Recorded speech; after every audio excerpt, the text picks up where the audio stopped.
शीत युद्ध एक ऐसा वॉर जिसने पूरी दुनिया को हिला के रख दिया। आपको इस पिक्चर से पता चल रहा होगा कि मैं किन देशों की बात कर रही हूँ। ये है संयुक्त राज्य अमेरिका और ये है सोवियत संघ। तो आज हम देखेंगे कि शीत युद्ध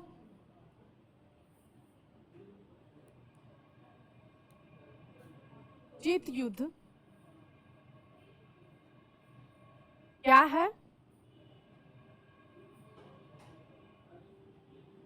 ये क्यों हुआ,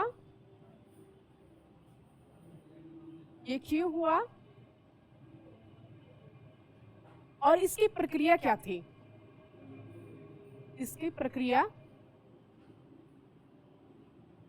थी, आज हम 3 चीजों को कवर करेंगे, लेकिन इन 3 चीजों को समझने से पहले हम थोड़ा सा पीछे जाएंगे, यानी हम देखेंगे कि द्वितीय विश्व युद्ध की थोड़ी सी हम हिस्ट्री को समझेंगे, क्योंकि उसका अंत ही शीत युद्ध की शुरुआत थी। तो चलिए थोड़ा सा हम पीछे जाते हैं। देखिए, आपको दिख रहा होगा ये दुनिया दो भागों में बट चुकी थी। एक है अलाइड फोर्सेस यानी मित्र राष्ट्र, और दूसरा एक्सिस पावर यानी धुरी राष्ट्र। इन 2 देशों के बीच एक भयंकर युद्ध था जिसको हम द्वितीय विश्व युद्ध के नाम से जान जाते हैं, जिसका काल था 1939 से 1945 के बीच ये वॉर चला। और ये वॉर हुआ था, एक तरफ थे मित्र राष्ट्र जिनमें अमेरिका, सोवियत संघ, ब्रिटेन और फ्रांस, और दूसरी तरफ थे धुरी राष्ट्र जिनमें थे इटली, जर्मनी, जापान। इन 2 देशों के बीच वॉर हुआ, और वॉर में जैसे ही जर्मनी में नाजीवाद का अंत हुआ, उसी से शीत युद्ध की शुरुआत हो गई। देखिए, आपको पता होगा कि शीत युद्ध 2 देशों के बीच हुई थी, एक तरफ यूएसए और दूसरी तरफ यूएसएसआर यानी अमेरिका, और दूसरी तरफ सोवियत संघ। लेकिन आपको पता होगा द्वितीय विश्व युद्ध में ये दोनों ही देश, ये देखिए आप, सोवियत यूनियन और एक तरफ अमेरिका, ये दोनों ही देश एक साथ थे। लेकिन ऐसा क्या हुआ कि द्वितीय शीत युद्ध की समय आ गई? तो चलिए समझना स्टार्ट करते हैं हम।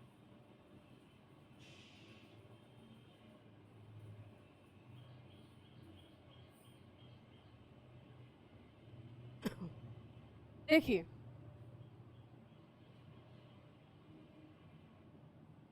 पहले समझेंगे कि शीत युद्ध क्या है।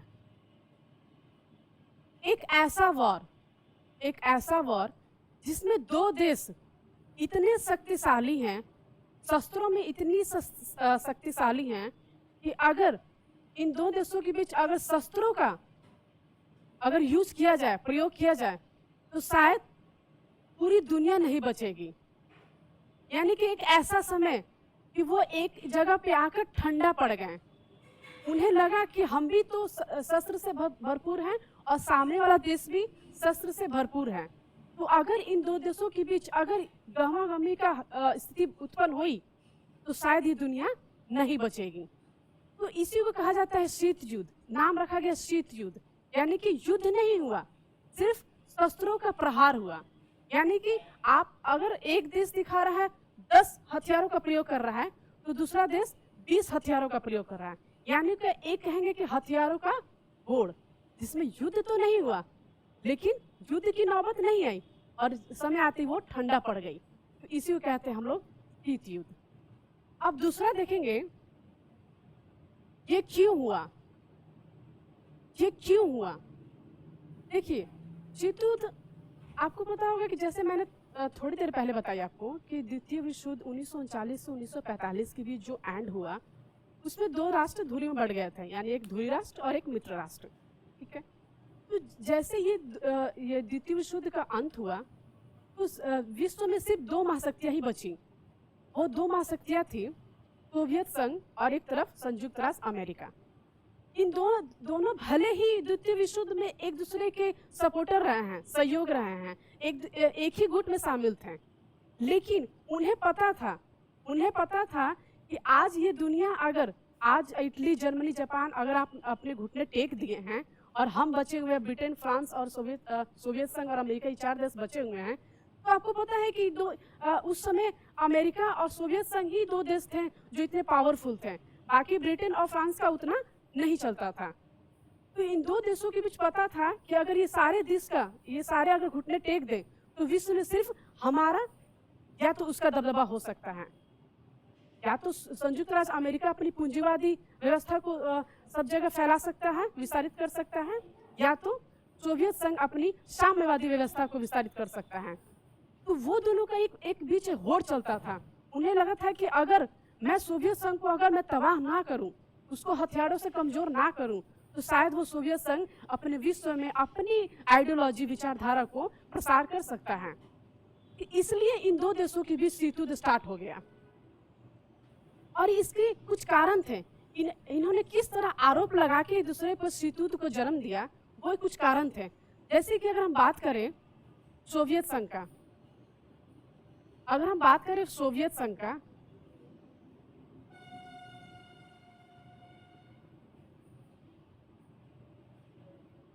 सोवियत संघ का,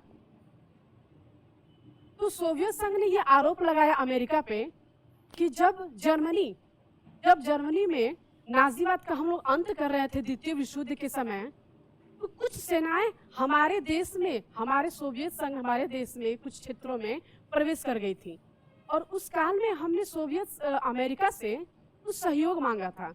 और अमेरिका ने क्या किया, अमेरिका ने अपने कुछ सपोर्टर को भेजने से इतनी विलंब कर दी, इतनी देरी कर दी कि हमारी कुछ क्षतियों को हमें भोगना पड़ा। ये कुछ आरोप लगाया। दूसरा आरोप ये लगाया कि हम चाहते थे कि पोलैंड पे कब्जा करें, पोलैंड के एरिया पे कब्जा करें, लेकिन अमेरिका और ब्रिटेन और फ्रांस ने मिलकर मुझे इस चीजों पे मनाही कर दी। वो नहीं चाहते थे कि सोवियत संघ पोलैंड पे कब्जा कर पाए। और तीसरा ये था कि सोवियत संघ ने यह आरोप लगाया कि अमेरिका ने 1945 में एक परमाणु बम का परीक्षण किया था, जिसकी जानकारी ब्रिटेन और फ्रांस को तो दिया था अमेरिका ने, लेकिन खुद मुझे नहीं दिया था। तो ये 3 तरह के आरोप सोवियत संघ ने अमेरिका पे लगाकर इस वॉर की शुरुआत कर दी। तो अमेरिका ने क्या लगाया आरोप? अमेरिका ने भी आरोप लगाया। अमेरिका ने भी सोवियत संघ पे आरोप लगाया। पहला ये बोला कि हमने याल्टा संधि किया था। याल्टा एक संधि होती है जिसमें ये संधि हुई थी कि जर्मनी के साथ इन फ्यूचर में हमें कैसा रिलेशन रखना है, कैसा संबंध रखना है, कौन कौन सी मुद्दे पर चर्चा की जाएंगी, कैसे उनके साथ संबंध रखना है, वो सब पे ये याल्टा संधि पर हस्ताक्षर हुए थे। लेकिन संयुक्त राष्ट्र अमेरिका, सोवियत संघ ने इस चीज की अवहेलना की। उसने क्या किया? वामपंथी सरकार की स्थापना कर दी। वामपंथी सरकार आप सब जानते होंगे। वामपंथी सरकार एक ऐसी सरकार होती है जो कैपिटलिज्म यानी पूंजीवाद से बिल्कुल विपरीत होती है। जैसे कि अमेरिका पूंजीवाद को मानता था, तो ये जो आइडियोलॉजी थी वामपंथी सरकार, वो बिल्कुल ही अमेरिका की विचारधारा से बिल्कुल ही डिफरेंट थी। तो उसने वामपंथी सरकार की स्थापना कर दी। वो क्यों की? ताकि उसका प्रभुत्व रहे। वो धीरे धीरे अपना प्रभुत्व चलाने के लिए वहां पर चीजों को कायम रखना चाहता था। तो ये दूसरा आरोप लगाया। पहला आरोप लगाया। दूसरा आरोप ये लगाया अमेरिका ने सोवियत संघ पे कि तुमने यूएन में, संयुक्त राष्ट्र जो हमारा यूएन है, यूनाइटेड नेशन ऑर्गेनाइजेशन है, वहां पे वीटो पावर का तुमने बहुत ही इसको कह सकते हैं कि नाजायज प्रयोग किया। यानी कि वो चाहता था कि, क्योंकि देखिए यूएन में अमेरिका का उस समय ज्यादा प्रभुत्व था। यूएन के जो क्षेत्र थे उनका ज्यादा, यूएन में उनका वीटो पावर का ज्यादा उनका महत्व था। तो सोवियत संघ ये कभी नहीं चाहता था कि वो अमेरिका उस पर ज्यादा, अमेरिका की हर चीजों पे उसका जो भी वो डिसीजन ले, जो भी वीटो पावर का यूज करे, वो चीजें यूनिवर्सल हो जाए।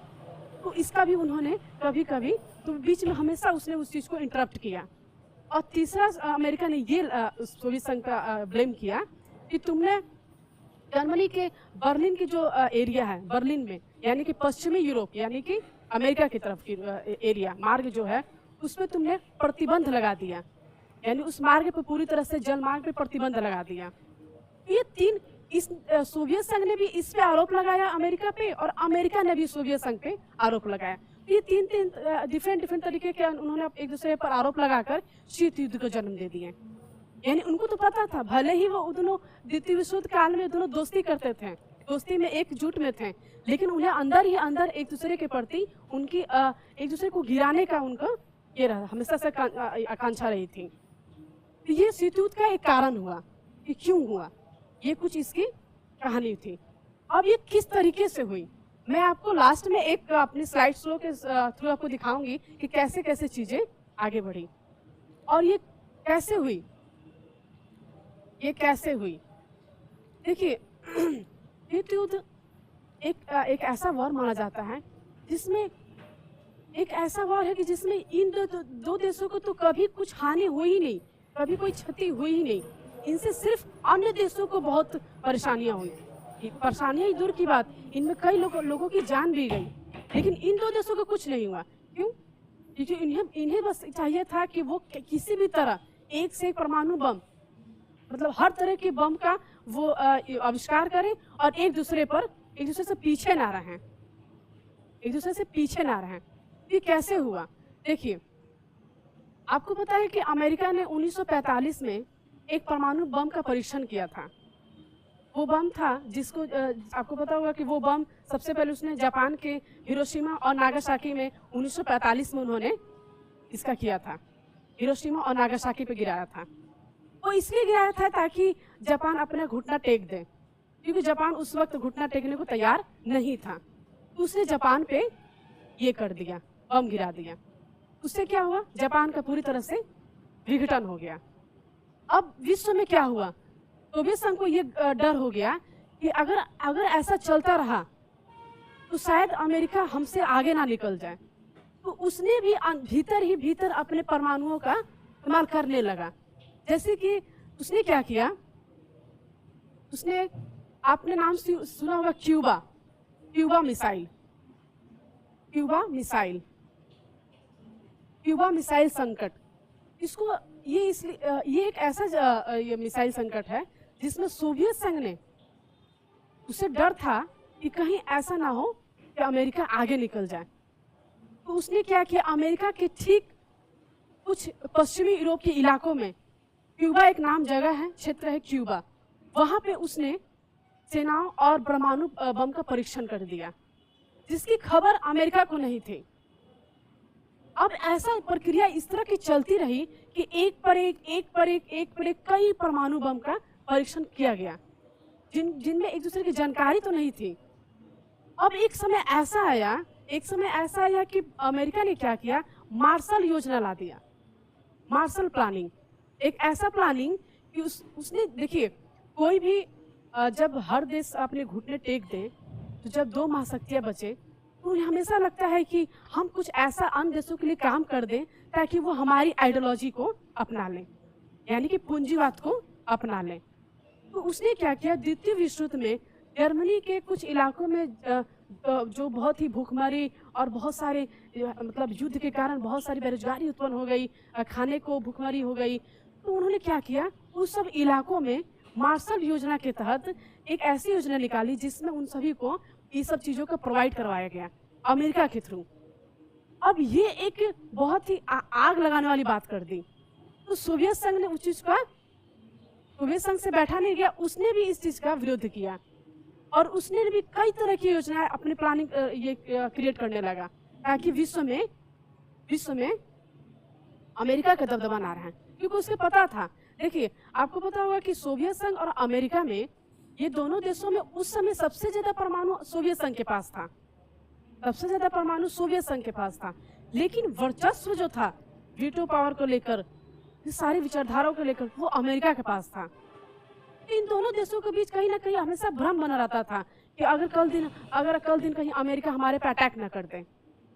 लेकिन हालांकि 1991 के अंत तक, शीत युद्ध के अंत तक एक ऐसा मोड़ आया कि सोवियत संघ का विघटन हो गया, यानी विश्व में साम्यवादी विचारधारा की, साम्यवादी यानी जो सोवियत संघ को दिखाता है, विचारधारा का अंत हो गया। और पूरे देश में पूंजीवादी विचारधारा, कैपिटलिज्म, पूंजीवाद विचारधारा की शुरुआत हुई। और वो अंत इसलिए हुई कि क्योंकि उन दोनों देशों को लगा, हालांकि उनको लास्ट में इस चीज का रियलाइज हुआ कि अगर हम इस तरीके से अपने सारे जितने भी आय हैं वो सारा का प्रयोग अगर वो सिर्फ हथियारों में प्रयोग करेंगे तो कल दिन क्या होगा, हमारी सामाजिक, इकोनॉमिक, सोशली जो भी चीजें वो कमजोर पड़ जाएगी। कब तक चीजों को हम करेंगे? तो उन्होंने, और 1991 के आते आते सोवियत संघ भी पूरी तरह से विघटित हो गया। क्यों? वो जितने भी देश थे, छोटे छोटे देश थे, उनमें वो सारे अलग अलग हो गए, डिवाइड हो गए, अलग अलग टूट गया सब। तो बचा क्या? रशिया। तो आज हम उसको रसिया के नाम से जानते हैं। जो पहले सोवियत संघ था, जो बड़ी एक देशों से मिलकर बना था, वो टूट गया। और टूटने का संकेत माना जाता है बर्लिन की दीवार से। बर्लिन की दीवार क्या है? इसी से एक टॉपिक उठती है, बर्लिन की दीवार। बर्लिन की दीवार एक ऐसा है जैसे कि यहाँ पे मैं आपको दिखाती हूँ, एक मैप दिखाती हूँ मैं।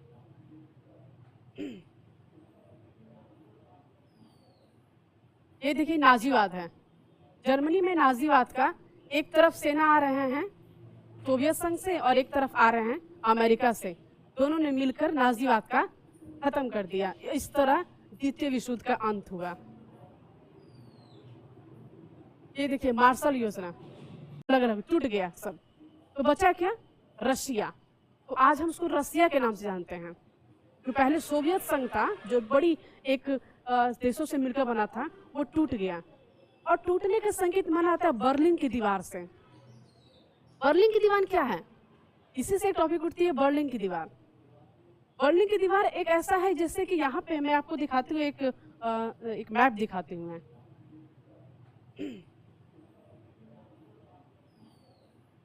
ये देखिए नाजीवाद है। जर्मनी में नाजीवाद का एक तरफ सेना आ रहे हैं सोवियत संघ से और एक तरफ आ रहे हैं अमेरिका से। दोनों ने मिलकर नाजीवाद का खत्म कर दिया। इस तरह द्वितीय विश्व युद्ध का अंत हुआ। ये देखिए मार्शल योजना,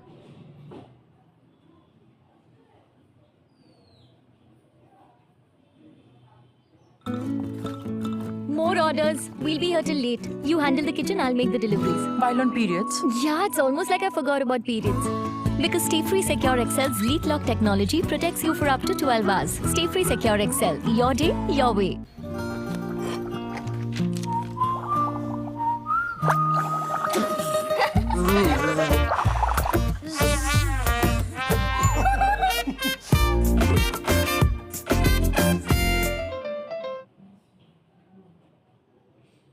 ये देखिए क्यूबा मिसाइल, जो 1962 में कोल्ड वॉर के समय सोवियत संघ द्वारा ये क्यूबा मिसाइल का ये किया गया था अमेरिका के पश्चिमी यूरोप के एरिया में।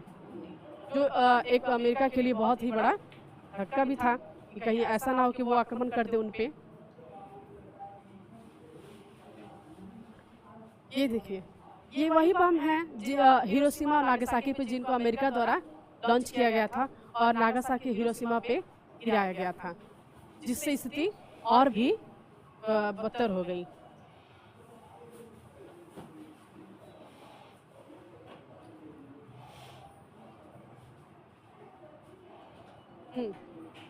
ये है स्टालिन और ये है रूजवेल्ट। स्टालिन सोवियत संघ की तरफ से थे, जो साम्यवादी विचारधारा को प्रसारित करना चाहते थे, और दूसरी तरफ थे रूजवेल्ट, जो अमेरिका की तरफ थे। बाद में तरह तरह के चेंज भी होते गए, जैसे कि बाद में ट्रूमैन आए तो चेंज होते गया।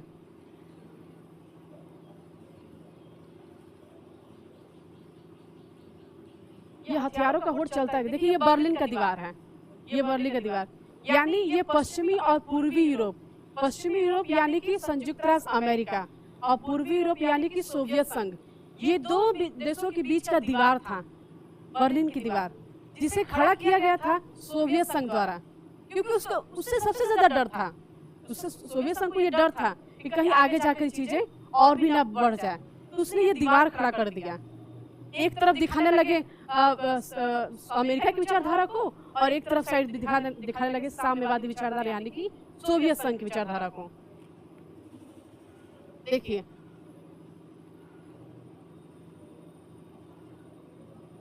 ईस्टर्न यूरोप और वेस्टर्न यूरोप, ईस्टर्न यूरोप और वेस्टर्न, वेस्टर्न यानी पूंजीवादी विचारधारा को संयुक्त राष्ट्र अमेरिका को दिखा रहा है, और ईस्टर्न यूरोप यानी कि जो सोवियत संघ पूर्वी यूरोप को दिखा रहा है। ये दो चीजों में डिवाइड हो गया। बर्लिन की दीवार यहीं से शुरुआत हो गई। अपने अपने विचारधाराओं का वो प्रचार करने लगे जमकर, अपने अपने जगहों पे अपने विचारधाराओं को वो पूरी तरह से प्रसार करने लगे। हथियारों का प्रयोग लगातार चलता रहा। साम्यवादी विचारधारा के पूरी तरह से वो अपना मतलब जितना हो सके, जितने भी उनके गुट में जो शामिल छोटे छोटे देश थे, वो सारे इनका प्रचार करने लगे, सोवियत संघ का। ये था, ये सोवियत संघ द्वारा स्पुतनिक, आपको पता होगा कि स्पुतनिक सबसे पहला मिसाइल है जिसे सोवियत संघ ने लॉन्च किया था, वो भी शीत युद्ध के दौरान। हम बोले ना कि ये हथियारों का होड़ था, तरह तरह के हथियार लाकर एक दूसरे को किसी भी तरह घुटने टेकना था, उनको उद्देश्य था। ये स्पुतनिक लॉन्च किया गया सोवियत संघ द्वारा। इस तरह से प्रचार चलने लगे। इन दो देशों के बीच तो कोई हालांकि कोई क्षति नहीं हुई, लेकिन इनसे जो जुड़े हुए थे उनको काफी उनको सामना करना पड़ा दिक्कतों का। जैसे कि वियतनाम वॉर हुआ, फिर कोरिया युद्ध हुआ। कोरिया में जैसे कि एक तरफ कोरिया थी, पश्चिमी north Korea, south Korea. North Korea, south Korea, जैसे कि नॉर्थ कोरिया अमेरिका के पास थी, साउथ कोरिया सोवियत संघ को सपोर्ट करने लगी, तो दोनों डिवाइड हो गया। और इसी में कई तरह की रूल्स भी आए, रेगुलेशन भी आए। जैसे कि हम बात करें अमेरिका का, तो अमेरिका ने ये नेटो लाया, नेटो लाया। यानी कि नेटो यानी कि हमारे जितने भी गुट हैं, हमारे जो समर्थन करते हैं, अगर उन पे एक भी किसी पर खरोच आया, किसी ने उस पर अटैक किया, तो हम सारे देश मिलकर उसका हम विरोध करेंगे। तो ये अमेरिका ने उस वक्त उसी के दौरान नाटो लाया, 1949 में नाटो लाया। नाटो एक ऐसा ऑर्गेनाइजेशन है जिसमें जो एक ये दिखाता है कि अमेरिका के साथ शीत युद्ध में जितने भी गुट थे जो उनका समर्थन करते थे, वो उन देशों पे सोवियत संघ द्वारा अगर किसी पे भी उन देशों पे अगर प्रहार किया गया, तो फिर वो सारी की जिम्मेदारी होगी कि हम डिफेंस में एक कलेक्टिव होके उनका हम विरोध करेंगे और उसको हम तबाह कर देंगे। अमेरिका ने ऐसा कहा। तो इसी के विरोध में फिर सोवियत संघ ने भी वार्सा पैक्ट लाया।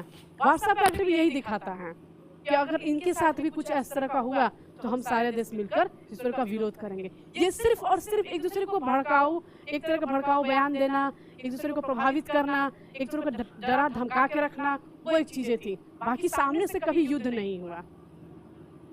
ये देखिए नाटो दिखाता है, और ये आपका वार्सा पैक्ट। नाटो में मीटिंग हुई।